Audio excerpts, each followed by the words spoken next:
Today on The State of Us, Gen Z is rising into the workforce. What we all need to know.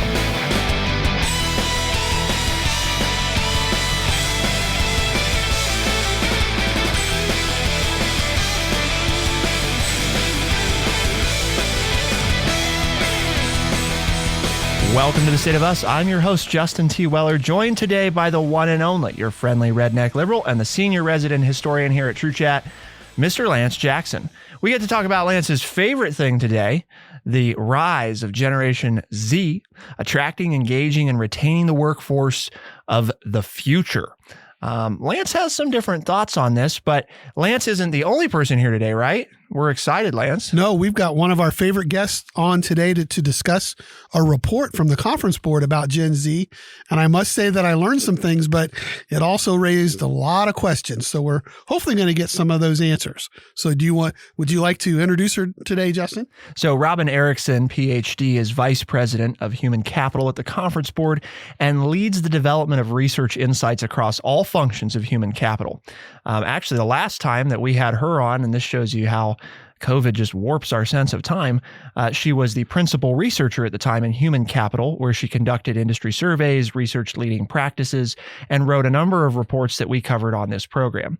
She's widely recognized as a thought leader for the effects of COVID-19 and other crises affecting the workforce and talent acquisition. She's written over 60 reports and hosted or been featured on over 30 podcasts. I think a few of those are ours, hopefully, Lance. And often a requested presenter, Robin has spoken at countless webcasts and member briefings and at over 50 conferences, both nationally and internationally. It is once again our privilege to introduce to our audience, Robin Erickson. Well, thank you guys for having me. And yes, a number of those podcasts are with you. You two are definitely my favorite folks to do podcasts with. And I can't wait to hear about the questions you have, because Lance, would your daughters actually fit into the definition of Gen Z that we They're used? more millennials. Okay, than they are.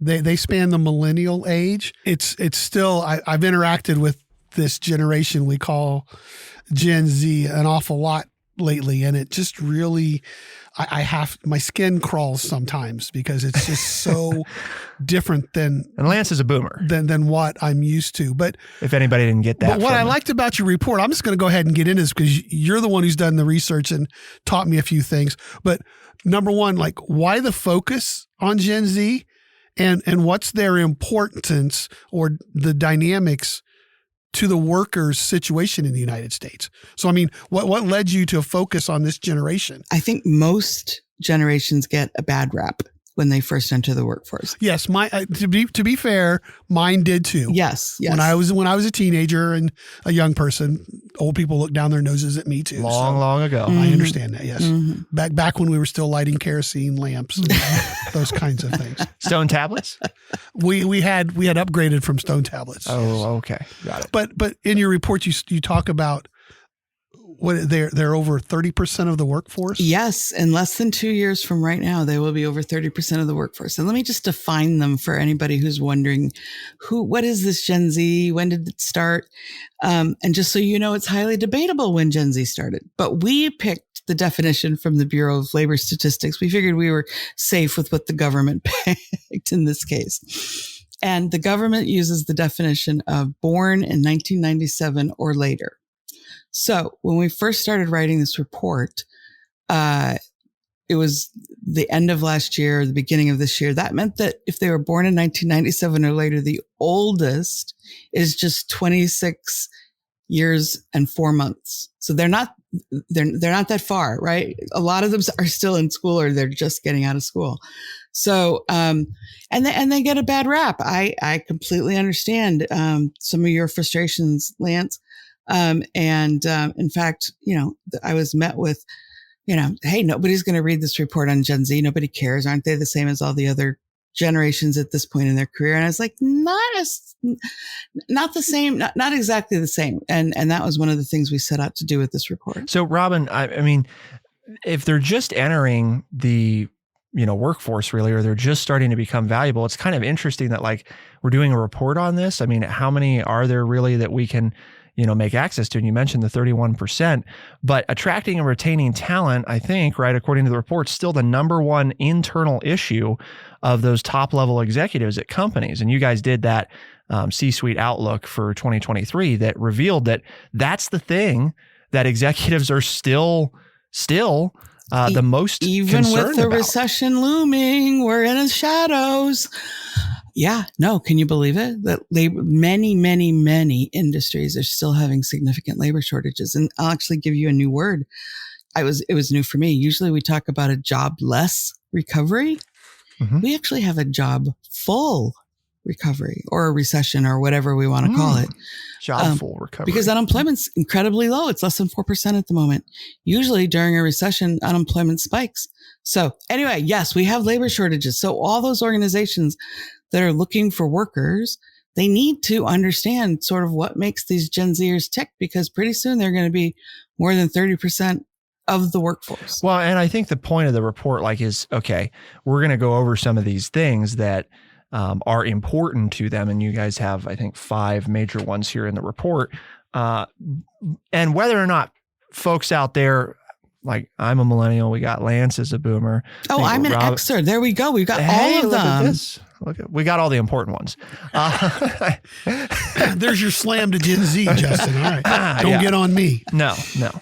But, however we all may feel about what they're saying, I think the part of the point of the report, right, Robin, is like, hey, if the number one internal issue for these top level executives is finding and retaining talent, you have to at least know that these are things that Gen Z is saying is important. Because if you don't know them, even if you're not necessarily going to do each of these things, like you have to be aware that they exist if you're going to compete for these new workers entering the workforce and starting, in a lot of cases, starting their careers, so their first impressions into the workforce can be very important too in terms of their professional development. So you've got 5 different areas of importance to Gen Zers. Respect us with adequate compensation, give us more control, help keep us safe and well, provide us opportunities to grow and recognize we have something to offer, and don't just talk about your purpose and values, live them. So of these 5 things, and we'll get into them a little bit more, are there any one in particular that stands out to you, or maybe 2 that are kind of like, this informs, or this is a good starting point for understanding how Gen Z is approaching things? The first 2, I think, are probably the most important. And I do just want to admit, for the sake of everyone who's listening to this who isn't Gen Z, these objectives are certainly important to all generations of employees. But we actually spoke with over 100 Gen Z full-time employees. And I would go so far as to say these aren't just issues that are important to them, that they are imperatives. So I think that, it's important for leaders at all levels to understand, what makes this group tick, and how can we try to win their hearts and souls? My first inclination is, well, you're just getting started. What makes you think you deserve money equal to someone who has been working in the field maybe for 10 or 15 years? Is that what they mean, or what do they mean when they say adequate compensation? Sure. I mean, I understand the driving force. Many of them, if they're coming out of college, probably have student debt, and we are in a recession and economy. Well, nobody's saying it, but we probably are. A slowing economy. That's how you say it. Slowing economy. Okay. Slowing economy. I know that when I pay my bills and I go to the grocery store, I'm paying more for less than I was a few years ago. So however you want to define it. So I understand their need, but what do they mean by adequate compensation? If I'm a boomer doing the hiring, what's their definition of that? Yeah, a few things. They are very concerned about their ability to afford the basics. And so many of them, I'd never heard this before. They say they may never be able to afford to buy a house. And for most of us growing up, there was no question that we'd be able to afford to buy a house. But, the other thing that's happening is that you have to understand when, at least Lance, when you and I started working, maybe not so much you, Justin, but we were encouraged not to talk about wages. Oh, for sure. And it was just not done. And there was no place to go to sort of compare wages. Guess what? These guys, they're digital natives. They can't remember a time without Google or apps and social media. And so they know. They share everything. They share everything. I mean, if they're having a cool dessert, they take a picture of it and send it to everybody. And so to think they wouldn't talk about their salaries, well, that would be, silly of us to think. They do. They talk to each other about their salaries. They can go on sites like Glassdoor or Blind. Did you guys even know that was a site? Blind. Knew about Glassdoor. Yeah. Okay. Well, now you know a new one. Blind. No, learning things. And they talk about their salaries. They talk about them online anonymously, and they talk about them to each other in person. And I just want to take a little caveat for a second and say, sometimes I'm sure Justin and Lance, you guys have had many podcasts about the disparity in wages between women and men, or between the minorities and non-minorities. I think that started because everybody was told they couldn't talk about their wages. And if we want to get rid of that, perhaps we do need wage transparency. So I'm a big proponent of that. But it's more than just wage transparency. It's looking at things like pay equity and talking about, in an organization being completely transparent. And so far, when we wrote this report, it just got published recently, but so far wage transparency laws have been passed in 7 states and 6 cities, and that number is just going to keep rising. So, Robin, I'm kind of curious about, I think those make sense. But what about the notion of don't just talk about your purpose and values, live them? Because this is one I feel like we've all discussed before. And it's not just a Gen Z thing. We've seen sort of that trend in millennials also caring more about why does my company do what it does? And I think there is a notable generational change there in terms of maybe not that folks didn't care about that before, but maybe it was more that you weren't necessarily supposed to care about it. It was, we're here to do a job. We're here to make money. Like, that's why this company is here. That's what we do. So that is exactly what I'd like you to answer when we come back. Keep it here on The State of Us, and we'll be right back.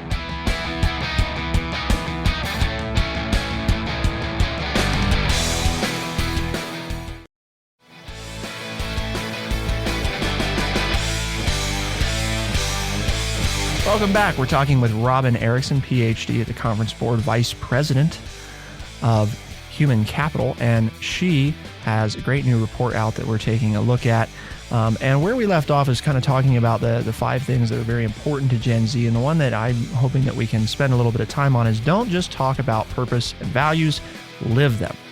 And the report says to best attract, engage, and retain Gen Zers, ensure leaders are living your organization's values in how they communicate with and treat their employees. So it's easy to say nice things, but are those things actually carried through? A little bit of a fairly recent history lesson. You should love this, Lance. 10 to 15 years ago, the way that organizations were dealing with this, we're talking about CSR, corporate social responsibility, because it mattered.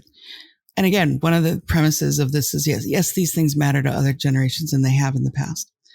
But one of the things that's different for Gen Zers is their technological savvy. The fact that they know where to find things. Ever wonder about that?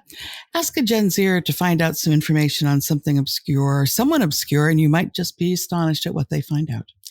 But I digress. We're all getting pretty good at recognizing if somebody's phishing us, right?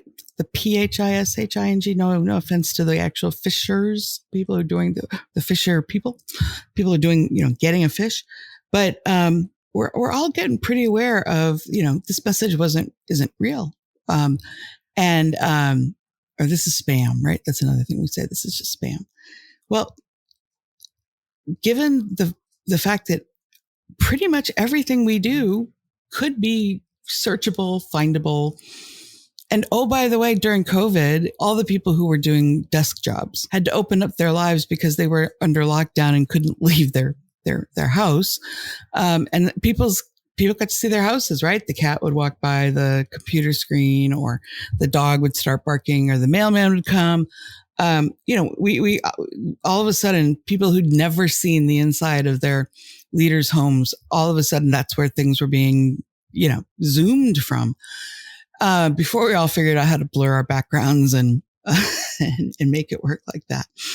But so we're all getting pretty good at sussing this out. And so Gen Z is a little bit different, because it's not just corporate social responsibility from the organization's perspective. And we've actually written about social change. I think I may have even talked about that on one of my podcasts with you guys, about the importance of organizations recognizing that not just their consumers want them to talk about social change, but their employees as well. But now it's getting to the point where employees, especially Gen Zers, they want to know, is this a purpose-driven organization? A big thing that was being discussed, when I was growing up, and even, through the early 20s, was all about how millennials are going to have, all these different jobs. We're going to have so many different careers, so this notion of staying at one company for, a long period of time is over. The era of that is gone. But yet your research revealed that one of the 5 things is providing us, referring to Gen Z, opportunities to grow and recognize we have something to offer. One of those critical questions, can I see a future at the company? Is there another role to work and strive for? Notably, the last paragraph here is kind of what stood out to me. Many Gen Zers also said they are eager to share with others their knowledge and skills, such as their facility with technology. Consider implementing two-way mentoring programs that combine the benefits of traditional mentor programs with reverse mentoring, pairing Gen Zers with employees of other generations to learn from one another. When implementing new technology, recruit Gen Zers as change agents and power users. So in other words, we figure out what they're strong at, and we help them feel valuable, and not just help them feel valuable, but they're actually valuable in that respect. And I think a huge thing, right, is we know that when we pair folks together and they have to work together, they build empathy for each other. And that could be, again, difficult to measure, but hugely valuable when you're talking about how the workforce interacts with each other. So this one I thought was really interesting, because it seems kind of counter to, I guess, what we've been told about this transient sort of workforce, that this sounds like, to me, I guess, tell me if I'm wrong, but they're interested in maybe trying to find places where they feel like there is a future and maybe they could advance and grow and get better. Yes, definitely. And one of the things we talk about in business is resistance to change. Guess what, you guys? Gen Zers don't resist change. And I'm sure there's some leaders listening to this conversation. They're saying, what? They don't resist change? Because there's statistics like, 80% of implementations across organizations fail because there's not enough change management, or people are too resistant to change. Because I know change is hard. Trust me, every time I have to learn how to do something different on my computer, it's not that easy for me. It is easy for these guys. So the organizations that can adapt to change are open to feedback, and they need to update their systems and procedures and technology. You've got a bunch of champions who they're really accustomed to a rapidly changing technological landscape. What do I mean by that? They don't have any issues when software changes. They figure it out. They know how to do it. It's no big deal. They're used to having apps change on them all the time and evolve.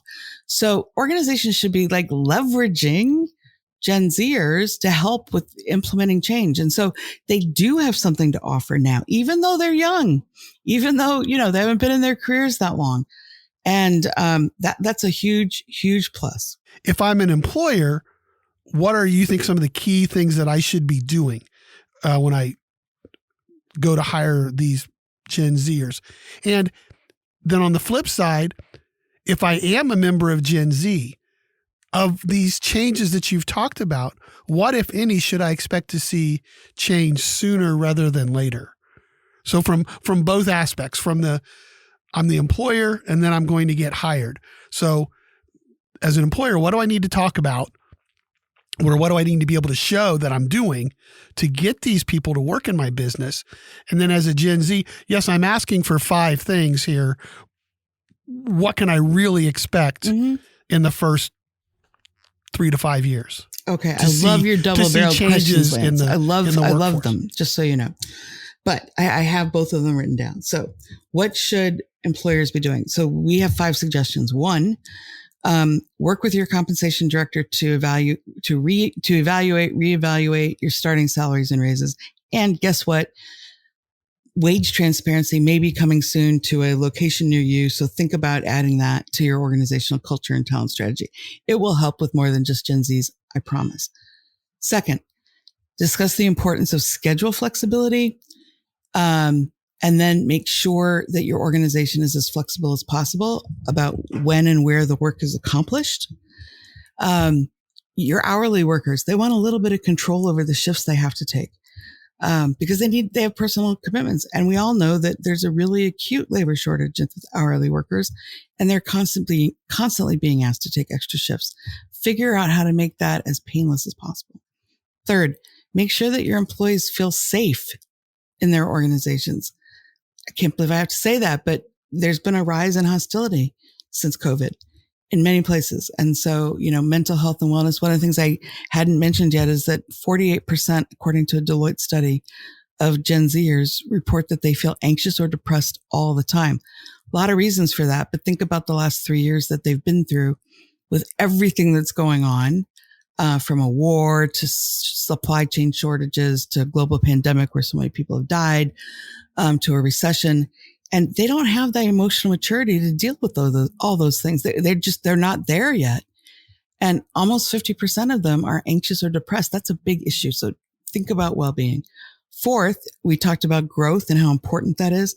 So make sure that you're communicating career paths where your current employees and your candidates know that they can grow in your organization so that they don't have to leave. And then talking about purpose is to make sure that your managers talk to everyone about their purpose in the organization, and that the organization's leaders are living their values, because guess what? They know Gen Zers are very savvy, very, very, very savvy. And they know if, it's just talk and the leaders aren't living that. So that's the answer to your first question, Lance. So I think the pay transparency is coming. I think that one of the things that we've been talking about is that during COVID, for many, many employees, the pendulum around remote work shifted, right? It went from almost no remote work to a lot of remote work. And I think that's not, despite all of the CEOs saying that they want their employees to come back to the office, I think that there will always be some component now of remote work somewhere, and that people looking for that flexibility will be able to find it. Again, the more flexible you can be, I believe, as an employer, the more flexible you can be in terms of work location or schedules, I think you will have an easier time to attract and retain Gen Zers. But it also has to be reasonable. So I think that Gen Zers may have to learn that, yes, during a labor shortage, it was really easy to job hop for flexibility. Perhaps it's not quite as easy now. And what's a reasonable compromise? The other thing we're finding is that Gen Z really does want to be in the office. They just don't want to be there on Monday and Tuesday and then have to sit in a closet and take calls while because they could do that from home and not be in a closet, right? So think about really structuring. Organizations should be thinking about structuring. What are your employees going to do when they go on site? I'm hopeful that Gen Zers will be able to expect that. Well, I think it opens up a larger conversation too, which was already kind of happening, and not specific to Gen Z, but just with COVID, about what values do the offices bring to the table, but what drawbacks do they bring as well? And how do we balance those in a way of, there are definitely reasons that showing up to in-person work, meeting with colleagues, there's a lot of reasons, especially for young workers, that stuff is valuable. At the same time, especially depending on where you live, that can be incredibly inconvenient, but not just inconvenient, costly to people on their day-to-day lives, to be able to do that all the time. And is it necessary all the time? And I think, one thing that I've observed, and just anecdotally about Gen Z, is some of the status quo things that the three of our generations maybe take more at face value. They do not, like the job hopping. It's just not, it's like, yeah, I don't know why that would matter, and I don't think it's just a young person thing. I do think it's some of that of, there's a lot of different components that go into them, but sort of questioning that, well, why is it that way? And it's like, and sometimes we don't always have answers. Sometimes, well, because it is, and it's like, well, I don't know that that's a good answer, like, why do I have to go to the office 5 days a week? Well, because we always have. Well, but why, Yes. I don't know, Gen Zers will ask that. They do. They might even ask you, why should I do this job? And they're not doing it just from a sense of, I don't want to do it. They're doing it from the sense of, I might be able to do it faster and better in a way you've never thought of. Like, fancy that. Well, and I really liked what Lance and I are going to talk about this, I'm sure, in the thing of, but understanding pace and expectations. You highlighted something I think is super important that I don't know if we've talked about, but the value of communicating expectations isn't just on the worker side. It's equally, if not more so, on the employer side of if we're transparent about pay, promotion, and what's expected, it's also more likely that you're going to find the right people. Mm-hmm. Because great, I found somebody, but what if they're not the right somebody? Well, I didn't really understand what the path of this job was or where I'd be going, or, this was just really an interim thing. And if we're upfront about like, hey, this is a job where we want this person, over 10 years to get to X place, make X money. I think as an employer, you're setting yourself up to find the right people, not just find people, but find people who are interested in doing what you're asking of them because they understand that there is opportunity, there is a place to go. And if they don't want that, then maybe they don't bother with the job, and you're not stuck with somebody who 2 years into their job after you've put in a ton of time and money to train them up. It's like, yeah, I'm not really interested in the growth path of this job. And it's like, well, crap, our most expensive time with you was when we onboarded you. And like, now we've done this and now you figure out that you don't want the job. Like, it sure would have been nice to have done all that well before, we actually spent all this time and money. So, hey, but Justin, I just want to add one thing to that. But if smart companies will be like, so if you don't want to do this job, what would you like to do? And how would we get you there in our organization? Because you're talented and we don't want you to go someplace else. So, I mean, think about almost how much more like our lives have changed. Surveying their skills and think figuring about out where they fit in. There's all this stuff about skills-based talent strategies and reskilling and all that. It's about expectations, but it's about looking at somebody as a whole person and saying, so you're not into this that much. Well, let's figure out how we can move you around in the organization and give you the opportunities to learn something else. Well, it's been another wonderful conversation with Robin. For folks that want to learn more, we definitely encourage everybody to visit the Conference Board's website. They also have their own podcasts, so you can definitely check those out. Lots of great information out there. Robin, is there any other resources that folks should be aware of that they can access if they want to know more about this? We have done research in a lot of these topics, a lot during, in the shadow of immediate COVID. We are getting ready to do a whole series on generative AI for HR. So stay tuned. Well, thank you again very much. And we just touched the surface. So I would recommend people get in and read more of the report and dig into the explanations. Hopefully we've piqued the interest of folks. And Robin, I thank you so much for your time and your work and your energy and spending some of it with us. Thanks so much for having me, and I look forward to our next conversation. We'll be back with more on Gen Z rising and what Lance and I make of this report. Keep it here on The State of Us. We'll be right back.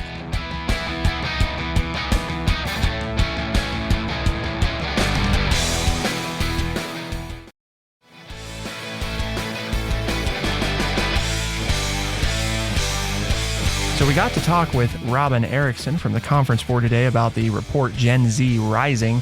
And I think there's a lot of reasons it's important regardless of what generation you're in, because the reality is pretty soon they're going to be 31% of the workforce, right, Lance? So, I mean, this is going to be a big segment of the workforce, and we know we have this labor shortage problem. We actually had it before, COVID even started because we were covering it then. And it's kind of like, whether or not you agree with what they've said or what they want, like, you need to be aware that these are things that they're thinking about. Well, we're going to need them for the economy to keep moving. We're going to need them. We're going to need their work ethic. We're going to need all of the things that they can bring, being that much of the workers. And as an older person, they are the reason that I will be able to continue to live the lifestyle that I've chosen. So, of course, no matter where you are on the spectrum, they're a very important group of people to take into consideration. What's your big takeaways? I mean, one of the notes that you wrote down that we wanted to discuss was, are these expectations out of line? And before when I was just kind of glancing through, we were sitting here a few days ago, and I'm just like boiling. Really? You expect this, and this? But as I dug into the report and we talked to Robin, I really don't think so, because I see a lot of comparison, to when I was growing up. I think the biggest one to me, though, is the difference is the salary transparency, which, as Robin pointed out, is becoming law. So whether you like it or not, it's happening. But that's something even today I don't ask other people, because that's just not the way I was brought up. Yeah. Like I know kind of what my own children make only because they share it with me. Right. That it's not because I ask, because it's like, well, that's none of my opinion. That's none of my business. So that one kind of gets me. But this, when it says give us control, it's not what they're asking for. It's kind of misleading. It is. That's a kind of a misrepresentation of what they're asking for. They're really asking that, when would you like to work? Do you want to work first shift, second shift, third shift? Do you want a blended schedule sometime? Well, really, when are you going to do your job the best, and where? Would you rather have a Wednesday off and work one day on the weekend? Or do you want to work a 4-day week?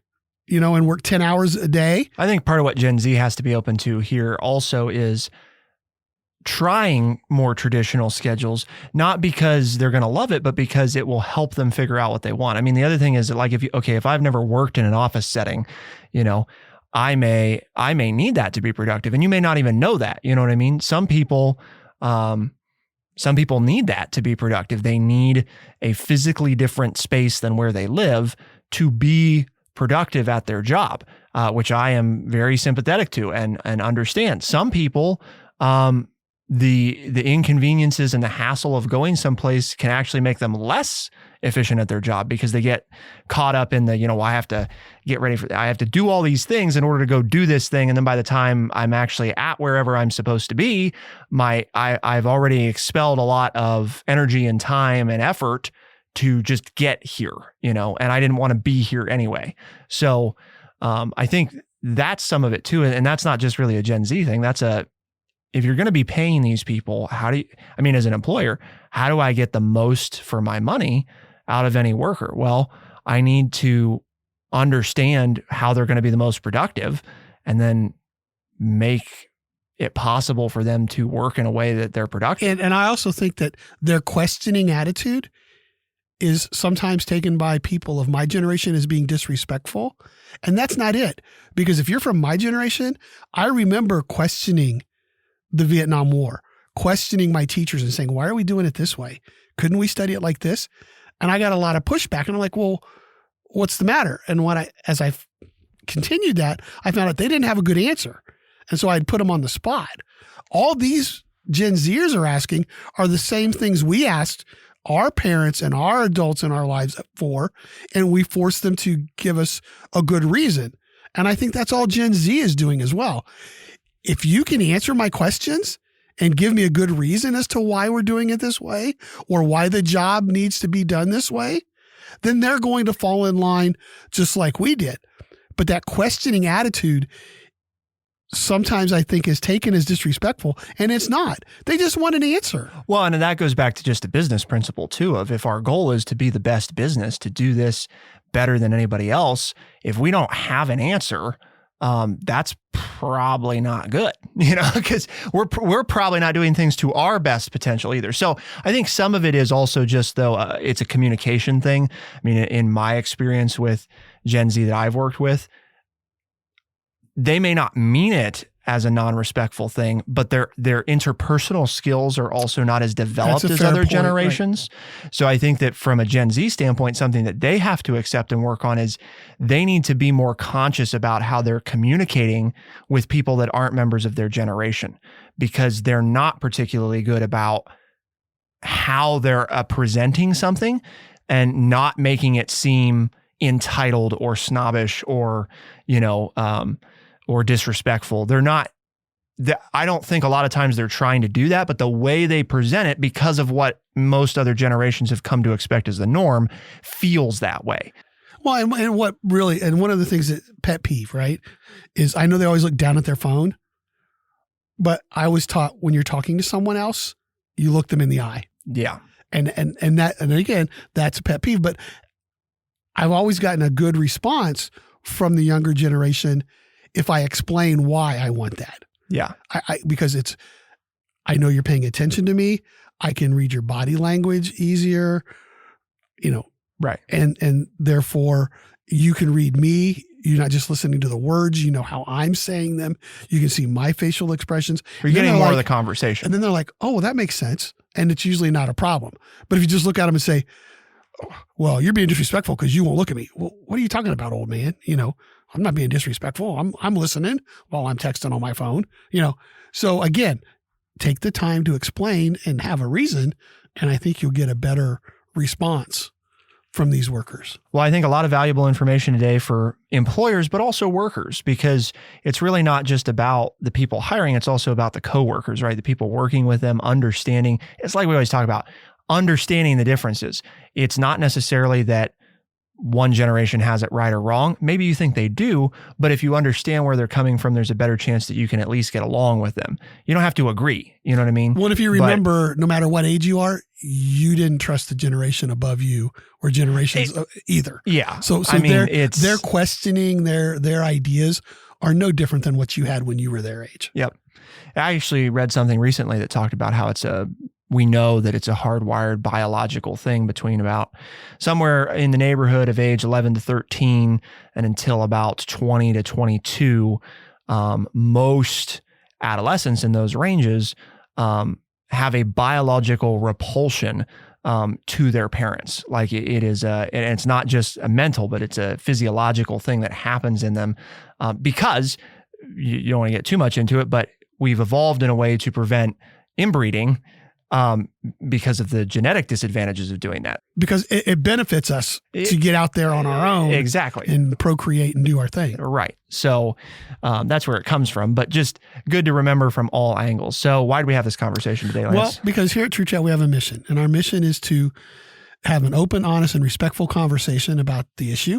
And I think we've done that today. And hopefully if you've enjoyed it, you will share that with others, the ones you work with or your boss or your HR person or your family. Then you can tell them they can find us as a podcast on Stitcher, Apple Podcast, you name it, we got it. And find us and listen to us. The State of Us releases new episodes Tuesdays and Thursdays, first thing in the morning as a podcast. Those same episodes heard on the weekends on AM and FM radio stations across the country. Special thanks again to our guest, Robin Erickson. For The State of Us, I'm Justin T. Weller. I'm Lance Jackson. Thank you to Bradley Bush, our producer, and thank you to our audience for tuning in. We'll see you next time. Be the change.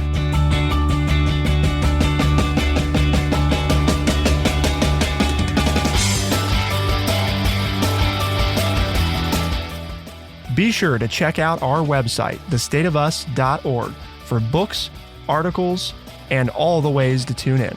thestateofus.org.